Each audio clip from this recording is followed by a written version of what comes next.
ఆమె నళినేక్షణ, తామర పువ్వుల వంటి కన్నులున్నది, కాంతివంతమైన శరీరము కలిగినది. అలా భీష్ముడు పెద్దవాడు కాబట్టి పరిశీలించచ్చు, తన వంశానికి కోడలుగా తీసుకొస్తున్నాడు కాబట్టి.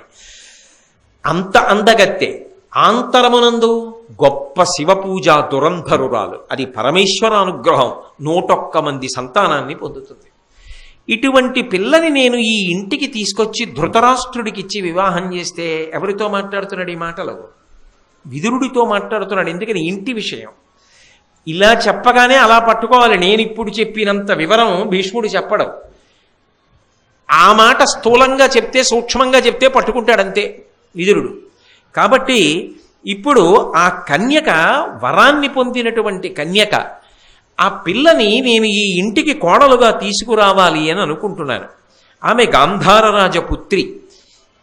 నేను అలా తీసుకొచ్చి ఆమెను ఈ ఇంటి కోడలుగా చేస్తే నీ అభిప్రాయం ఎలా ఉంది? గాంధారరాజు చాలా గొప్పవాడని, మంచి నడవడి కలిగిన వాడని, మంచి ప్రవర్తన ఉన్నవాడు, మంచి గుణములు కలిగినవాడు అని విన్నాను. కాబట్టి నేను ఆయన కుమార్తె అయినటువంటి గాంధారిని ధృతరాష్ట్రుడికి ఇచ్చి వివాహం చేద్దాం అనుకుంటున్నాను. విదురా, నీ అభిప్రాయం ఏమి అని అడిగాడు. అడిగితే విదురుడు తప్పకుండా, చాలా బాగుంది, ఒక్క మాట చాలు, అంగీకారం, 10 మాటలు అక్కర్లేదు అన్నాడు.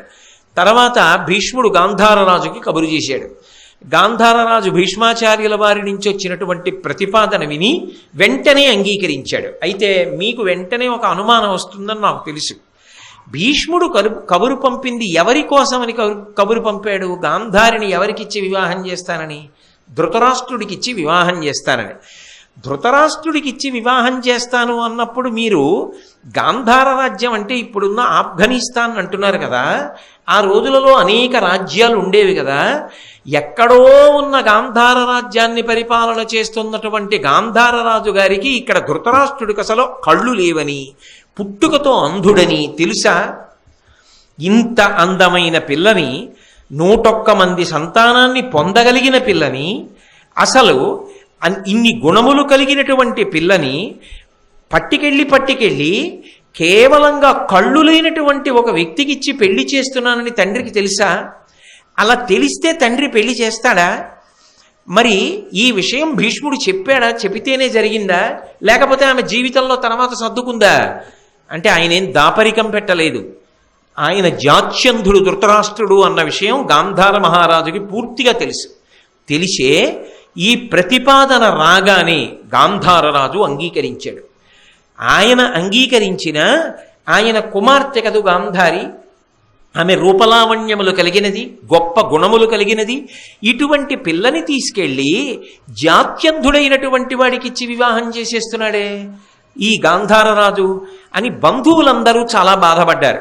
చాలా బాధపడి వాళ్ళన్నారు, అంగములలోన మేలుత్తమాంగము అందు నుత్తమంబులు కందులు ఉర్విజనులకు అట్టి కన్నులు లేవనునదియుగాక ఉత్తముడుగాడే సద్గుణయుక్తినతడు. లోకంలో శరీరంలో ఎన్నో అవయవాలు ఉంటాయి, అంగప్రత్యంగాలు ఉంటాయి. శరీరంలో ఇన్ని అవయవాలున్నా అన్ని అవయవాలలోకి కూడా ప్రధానమైనటువంటిది ఏది? శిరస్సు. సర్వస్య గాత్రస్య శిరప్రధానం సర్వేంద్రియాణం నయనం ప్రధానం. అన్ని అవయవాలలోకి తల ప్రధానం. మిగిలినవన్నీ ఉండి తలొక్కటి లేదనుకోండి, ఏమిటి ఉపయోగం? మొండెం అంటారు దాన్ని, తల లేకపోతే.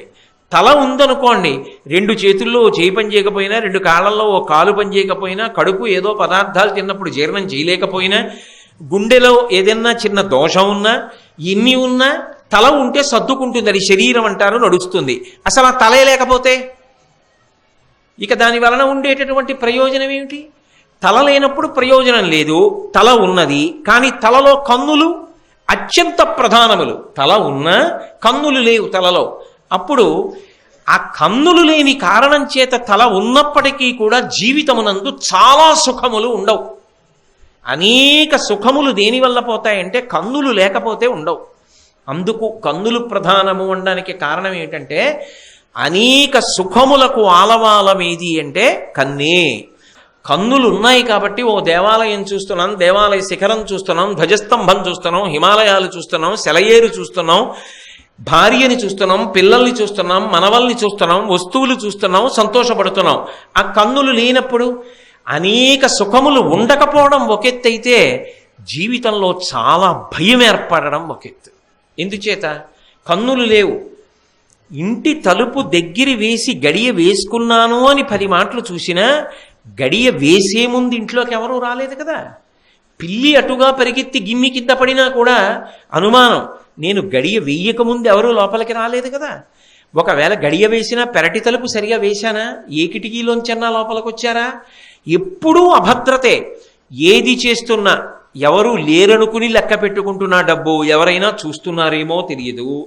ఇక వ్యక్తిగత జీవితం దగ్గర నుంచి అన్నిటిలోనూ అభద్రతాభావని. రహదారి మీదకి వచ్చి చటుక్కున రహదారి దాటగలరా?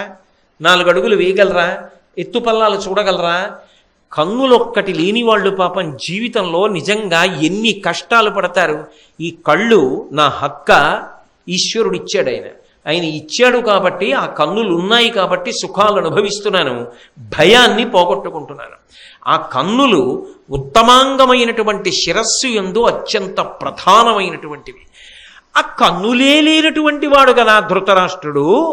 సారభూతమైన మాట ఏమి అంటే, ధృతరాష్ట్రుడికి మిగిలినవి ఎన్ని ఉన్నా రాజ్యమే ఉండవచ్చుగాక, అవతల పాండురాజు గారికి అన్నగారే కావచ్చుగాక, భీష్మ ద్రోణాదుల చేత రక్షింపబడుతున్నవాడే కావచ్చుగాక, అయితే మాత్రం కన్నులు లేని వాడికి పిల్లనెలా ఇస్తున్నాడయా ఈ గాంధారరాజు అని బంధువులందరూ మాట్లాడుకుంటున్నారు. ఈ మాట్లాడుకుంటున్నటువంటి మాటలు ఆ పిల్ల చెవిన పడ్డాయి. ఏ పిల్ల? గాంధారి చెవిన పడ్డాయి. ఆమె ఆలోచించింది, ఓ, మా నాన్నగారు నిర్ణయం చేశారు నన్ను ధృతరాష్ట్ర మహారాజుకి ఇచ్చి పెళ్లి చెయ్యాలని. నా బంధువులందరూ ఏమంటున్నారు? మా నాన్నగారి నిర్ణయం తప్పు, మా నాన్నగారు అలా పిల్లని ఎందుకు ఇస్తున్నారు అని అనుకుని, బహుశా గుణముల చేత మంచివాడు అనుకుని ఇస్తున్నాడులా ఉంది. గుణములుంటే కన్నులు ఉండక్కర్లేదనుకున్నాడులా ఉంది. అది వాళ్ళు అంటున్న మంచి మాట. తండ్రిని ఎత్తి పుడుస్తున్నారా? తెలియదు. కానీ ఆమె ఏమని ఆలోచించిందో తెలుసా? నన్ను పెంచినవాడు, నన్ను పెద్ద చేసినవాడు, నా చేత ఇంత శివపూజ చేయించినవాడు, నన్ను ఇంత వృద్ధిలోకి తీసుకొచ్చినవాడు ఏది ఆలోచించకుండా అంధుడైన వాడికి ఇచ్చి పెళ్లి చేస్తాడు? ఏదో ఉంది మా నాన్నగారి ఆలోచన. నా క్షేమాన్ని, నా భద్రతని చూసే ఆయనకిచ్చి వివాహం చేస్తున్నాడు. ఇప్పుడు నా బంధువులకు వచ్చింది ఆలోచన ఏమని? ఆయనకి కళ్ళు లేవని. కళ్ళు లేకపోతే ఏమిటి? ఆయన ఏమీ చూడలేడని కదా. ఆయన ఏది చూడలేడు? ప్రకృతిని చూడలేడు, ఆ ఆనందాన్ని పొందలేడు. ఆయన భార్యగా నాకు కూడా కళ్ళు లేకపోతే అప్పుడు వీళ్ళు ఈ మాట అనేవారు కాదు కదా. ఈశ్వరుడిచ్చిన కళ్ళు తీసేయను, కానీ ఆ కళ్ళని ఉపయోగించను. దాని చేత 2 ప్రయోజనములను పొందుతాను. పరపురుషుణ్ణి చూడను. పరపురుషుణ్ణి చూసి ఆయన కన్నులు ఎంత బాగున్నాయో ఆయన చూస్తున్నాడు కాబట్టి ఎంత హాయిగా సౌకర్యం పొందాడో, పాపం ఇది లేక కదా మా ఆయన వైక్లభ్యం పొందాడు అన్న భావన నాకు రాకూడదు. నా భర్త పొందని సుఖం నాకు అక్కర్లేదు. ఇది మామూలు గుణం అండి. అసలు ఇది ఊహకు అందే గుణమా?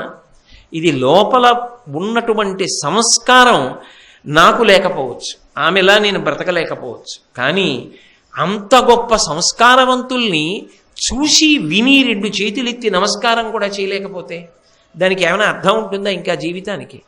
ఇది ఎప్పుడు పొందినటువంటి సంస్కారం? చాలా చిన్నతనంలో పెళ్లి కూడా కాకముందు గాంధారి బుద్ధి యందు ప్రకాశించినటువంటి సంస్కారం.